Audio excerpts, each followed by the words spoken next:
Indonesia hari ini menempati peringkat kelima dengan LGBT terbanyak di dunia. Lu bayangin, ada 195 negara dan Indonesia menjadi peringkat kelima dengan prestasi LGBT dan BOTY terbanyak di dunia. Data menyebutkan ada 3% orang yang terpapar di Indonesia. Kalau di Indonesia ada 278 juta orang, berarti 3%-nya itu lebih dari 8.000 orang yang terpapar BOTY di Indonesia.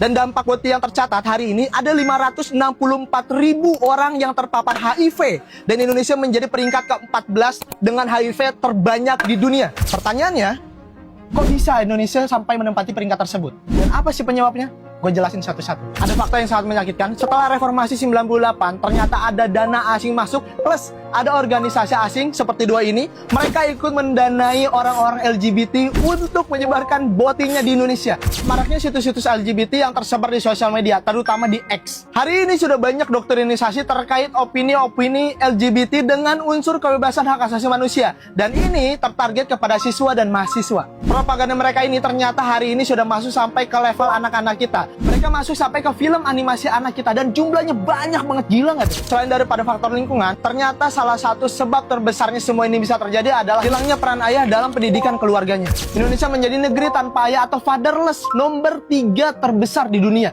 Ayahnya bisu, ayahnya cuek, ayahnya nggak pernah ngobrol sama anaknya, apalagi nasihatin. Ayahnya tolol ngerasa kewajibannya sudah terlaksana, hanya cuma menjadi mesin ATM untuk keluarganya atau untuk memberikan nafkahnya kepada keluarga. Dan ini goblok banget. Hilangnya peran ayah ternyata menjadi pengaruh besar untuk kehancuran rumah tangga kita, untuk generasi-generasi setelah kita.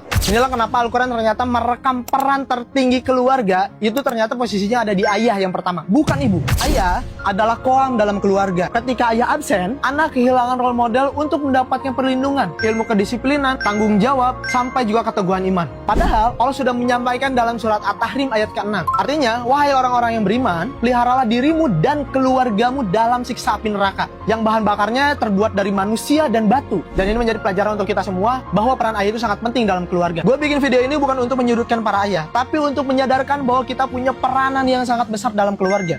Karena gue juga seorang ayah.